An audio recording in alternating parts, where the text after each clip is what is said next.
தாயுமானவர் அருளியது. எவ்வுடலெடுத்தார் அவ்வுடல் வாழ்க்கை இன்பமெனவே துன்பம் இலை என.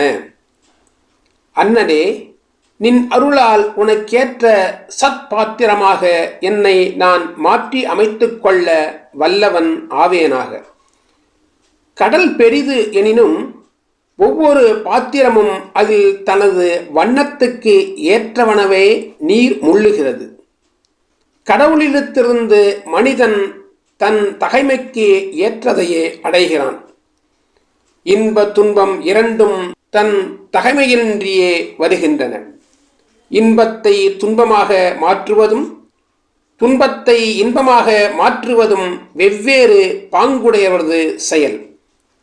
பாங்கின் வேறுபாடு பாத்திரத்தின் வேற்றுமை என்னும் பெயர் பெறுகிறது. சத்பாத்திரமாவது சான்றோர் செயல்.